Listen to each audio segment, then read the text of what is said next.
was a bit low, wasn't it? That was a bit close for comfort. Right. So why have you given me this hat, Tanya? Oh, because I've Have me just take my cap off. finalised all the Give things. me these glasses. Huh? Well, I've just finalised all the, the things for Las Vegas, and I thought you'd look the part. I knew there was a reason. Yeah, apart from I was watching Yellowstone last night. And There's only one rip. So, yeah, we're going to Vegas, yes, you're right. Going to That's Vegas. in December. For the NFL. And there's a meal. Yeah, some on the people- 4th of December, we are having a meal, a dinner, for anybody that wants to join us in the South Point Hotel. Yeah, that's going to be good. Yeah, love what the else South was Point. it as well? So we've got that. And when we're in Vegas, guys, we fly in to Texas after we've done the Vegas, the Durango, been with our friends, done the conventions. We're going to fly to North Texas and meet somebody. You might know the name, guys. Are you name dropping? Yes, I am. Yes, it's Stephanie Powers. Heart to Heart. She's in John Wayne films. John Wayne films. Rich couple with a propensity for solving mysteries around the globe. Join Facts First as Stephanie Powers confirms the rumors about Howard and Robert Wagner starred together on the hit TV series. We had a good chat with her. She watched a lot of the videos, and she's an amazing lady. After I talked to her for quite a long time, and she rescues animals throughout the world. Really, Kenya. She's got a place there, rescues animals, like a retreat, I think it is, isn't it? Yeah, she's got lots of animals there. And she's got a place in England, and we're meeting her. She's got a place in LA, and one of the horses she's rescued, its name is Mr. Big. Mr. Big. It's a rodeo horse, we're pretty sure it is, and no one can catch it. You can't catch it, guys. A big horse, saved it from frightened to death. Yelling. He's 16-1, he's going to be 11 years of age. He's not hold for broke. I guarantee you, there's still some buck in life. He's still young, he is. People, and she would like us to go and see if we can gentle it, so that will be amazing. And Stephanie said we can blog it as well. It'll be like probably a fundraiser for Mr. Big. So that's that done. It made me think of that. So Tanya's collared me again. There's one more thing. What? Weren't you talking to somebody else? Not name dropping. Go on. The farm on Route 66. If anybody's followed them, we've talked to them. Check them out, guys. They're a place. They do blogging, very similar, and they rescue horses. Lovely family, and we're going to be having a get together with them in Vegas. So it's going to be an amazing time, isn't it? And there's the farm Route 66 family, guys. Check them out on YouTube and Facebook. Yeah. But I'm looking forward to Durango and Silverton as well. Lovely place to visit. I've looked online. So Tanya, we did a tips video day before yesterday. Yeah. And we've got to go to Spain next week, guys. There's a couple of horses we've got to go to. One in an extreme case.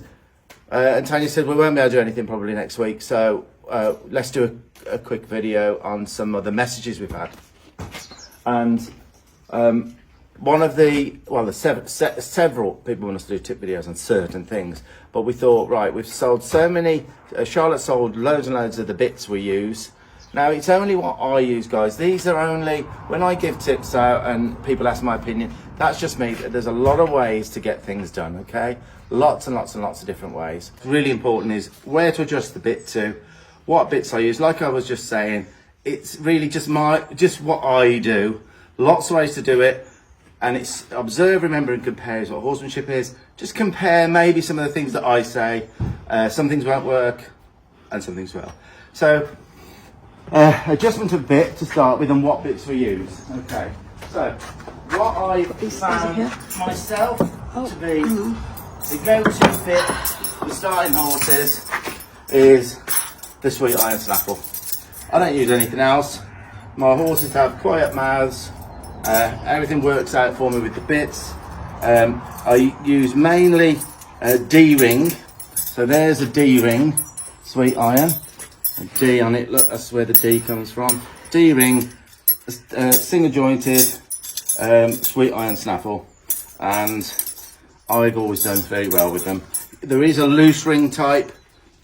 Some horsemen do better with the loose rings, just that I've done better myself with D-rings. So that's what I always use, and I've used for years, and had no issues with the process. So that's the bits I use.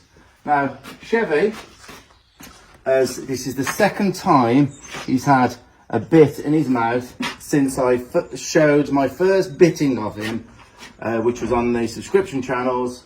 About, I would have said it was about maybe 6 months ago, when I did some programs about what I do about introducing a bit and where I set the bit, and when I start getting the gives to the bit.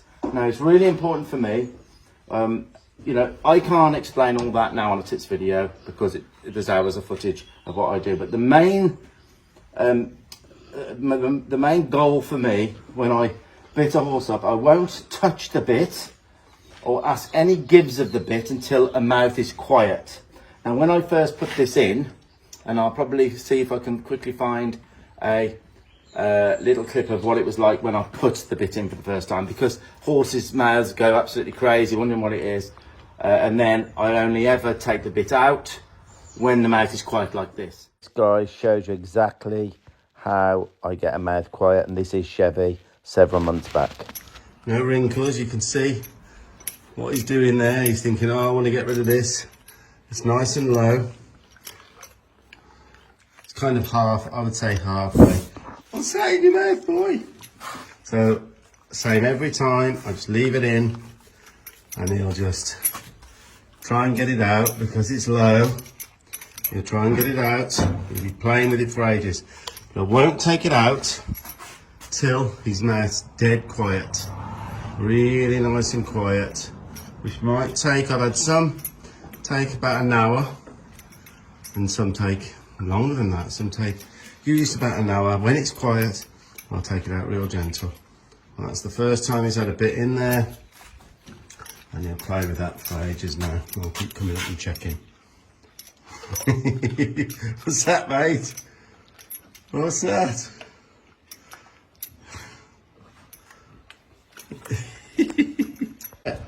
He's had about 25 minutes now, still chomping. Would not release it for that. When that's nice and quiet, that mouth, it might take a couple of hours.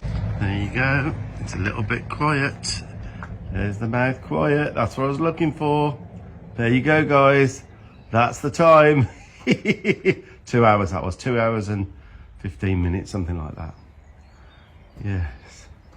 There you go, mate, you accepted it, you're holding the bit. Perfect. And I only put this in 5 minutes ago in Chevy. Didn't I, mate? So, really important to have a quiet mouth before you do anything. If we go around here, Tanya, I'll show you the adjustment, of where I put the bit in the mouth.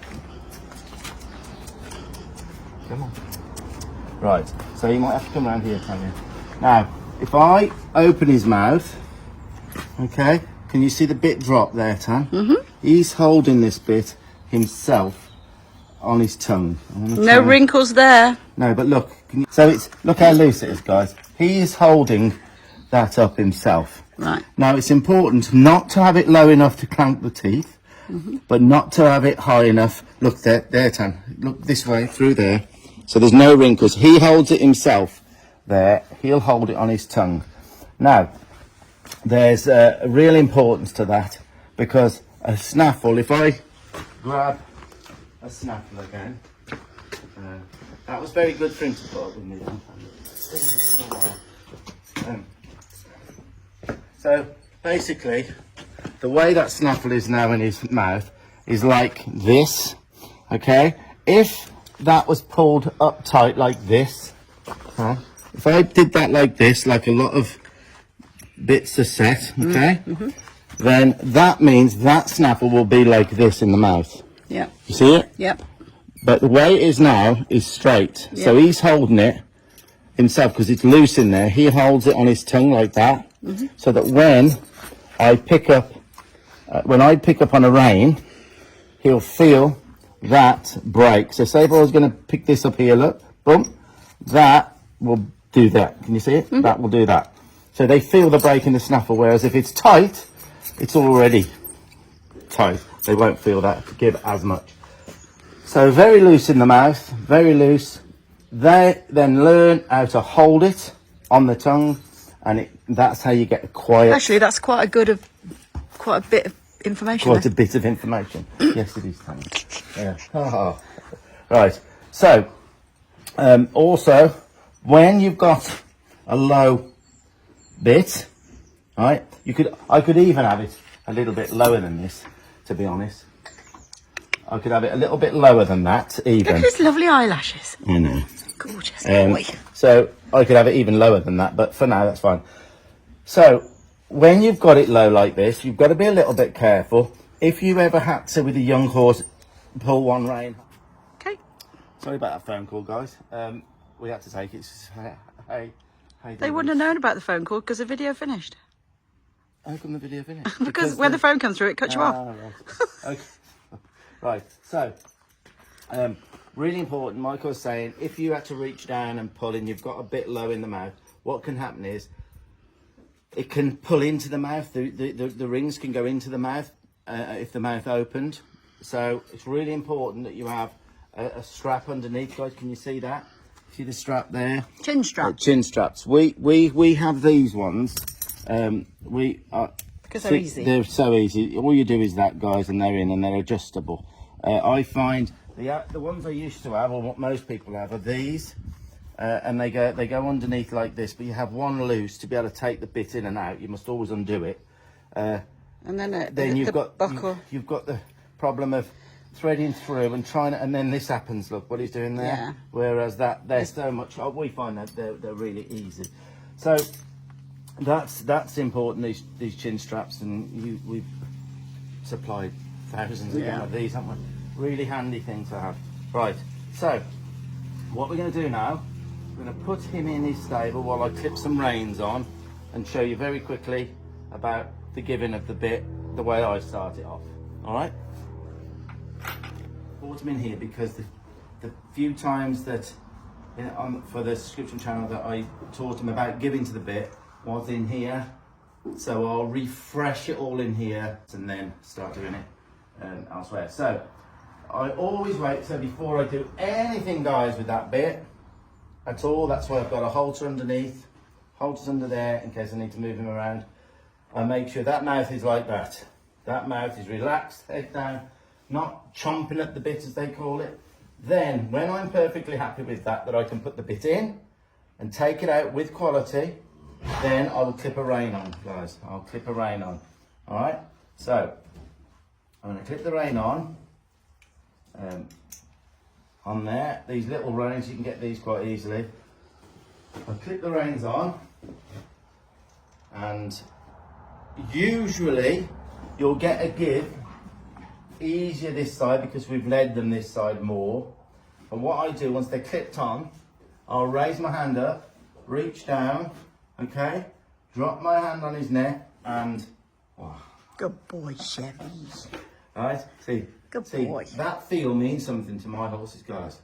That done like this, it means something. As you pick up the rein, it means something.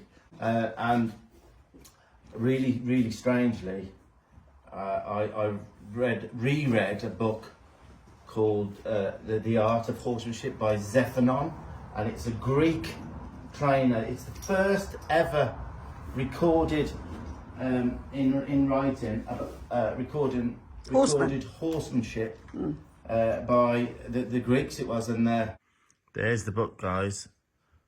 There it is. It's a very, very cheap little book you can buy on eBay. There is some barbaric stuff on it. It's thousands of years old, and they were war horses, but really interesting on some of the things that they did and the way they did things that kind of coincide with the way, you know, I've been taught and I've worked out how to do things. Really, really interesting book. I've just thought of something. We're going to Greece in a few weeks. Yeah, I bet you'll go riding, won't you? Probably. We'll blog it if we do. Yeah. Right. So yes, Zephanon, he was a Greek trainer of horses, and it's the first in script. So he says in it, and I'll quote a couple of those now. I won't do it here. I've got the book and I've highlighted, and I'm going to quote what he says about bits 3,000 years ago and adjustments of bits. It's really quite uncanny. Now, some of what they did was barbaric, but some very, very applicable. So here, guys, remember this is thousands of years old. First, never lead the horse by one rein, for this makes one side of the mouth harder than the other. Wow. Secondly, what is the proper distance of the bit from the corners of the mouth? If too close, it will make the mouth callous, so that it has no delicacy of feeling. And that's what I say when you got 3 wrinkles or 2 wrinkles. But if the bit hangs too low in the mouth, then it can crank the teeth. So refuse to mind it, meaning to take no notice of it or won't like it. So it has to be in between. I think that's exactly the way I do it. The following must also be urged strongly upon the groom. Obviously, they had their people who looked after the horses for the soldiers. If any work at all is to be done, the willingness to receive the bit is such an important point that a horse which refuses is utterly useless. In other words, he's got to accept the bit, guys. The one great concept in practice: never deal with him when you're in a fit of passion. In other words, that's for later on, but there's some real good stuff in this book, guys. Again, I'm going to run my hand down. I'm going to put my hip in and start picking up and just release as soon as I'll put my over here, Tan, so you can see a bit there. So I'm using the halter, guys. I'm not using the bit. Okay. So I'm going to run my hand down, lift the rein and wait for him to come. Like that. Absolutely wonderful. I'll do it again. Always a little bit of a... Look at that. Look at that, mate. And that's the first time I put these on for months, guys. For months. Again, lift my rein up. Just wait till he either drops or gives. There. Beautiful. Now, the reason I'm not coming down here is because you'll never be leaning down off your saddle to do that. I used to make the mistake of doing this. I now come up because that's where my hands will be, guys. A little thing that's missed. So I'll do one more time. I'm gonna get the ear there and then ask, and that's beautiful. But I'm not releasing till he gives. Now I'll come the other side with the halter, not with the bit. Now this side, I'm gonna. I can't really see you in the way there. But all I'm looking at is beautiful rump. Okay. Right. So I'll straighten him up, give him a rub, run my hand down, and then I'm gonna wait now till he came off it. And remember, I've done this for months with him. So run my hand down, put my hip into him, lift and wait, and tell him how good he is. I'll do that one more time. And look how quiet his mouth is. Look at that, he's never ever been ridden in a bit. I sat on him in a halter, that's it. So, one last time, and look at that, he anticipated me then.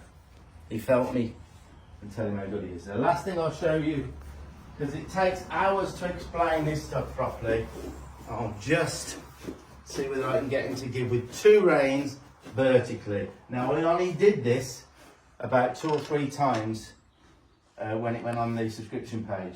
So what I'm going to do, now he might think he's got to come this way, but I'm going to pick 2 reins up, and he might go up a little bit, which he did first time, but let's pick him up. He might come up, but 2 reins are going to, when he feels 2 reins, I'm going to hold there. You might have missed that, guys. I'll wait till he comes up a little bit. All right, now tell him how good he is. 2 reins right there. Now I'm going to keep doing this till he gives with it nicely for me. At the asking, when he feels 2 corners touch, 2 corners. Do you see that? Yes. So it's when he feels 2 corners, so he gives vertically. And I'll wait till his mouth goes quiet. There's a few flies in here. So wait on him till I'm ready and he's ready. Ready now. There, and he gave. So that's how I start that. Now, if you notice, he's up against the corner because a lot of the time they'll want to back up. So if you can put them up against something like a stable door, they can't go back, so they have to search. I always go too far. I'm going to ask again. I'll ask again. I got to. Right then. So he's doing it already. Two there. That's it, mate. That's it. I'm going to take this out now. I'm going to take this out. No tying up. He's never been tied up or anything. I'm going to take this bit out, but try and do it with as much quality as I can. Now, I've undone that strap as quick as that. As quick as that. I'm going to take these off because being a youngster, he's playing. Jimmy. He's playing with them. So, now to take this out, I'm going to take it off, but I won't release that now. I will not till it's there. Till it's there. That's where he loses it, and I'll do that on and off and on and off until he's quiet with it and he'll bring his head round. And you'll notice that with Nita. That's how she was. Now taking this off, everything with quality, everything nice. Good lad. Good lad. Right then, so that's that. That's the best within the time that I can give some tips on the bit, the adjustment, and what to do with the reins the first time. Now, Tanya. You're worn out now, Chevy. You? Foxy. So, Don't forget, you were going to talk about the string, the horsemanship string. oh yes. For backing up and things. I feel like, what's that programme on TV, selling programme? QVC? Yeah. Guys. They might give you a job. They are so good. That's the book Zephaniah. I'll quote it from. The Art of Horsemanship.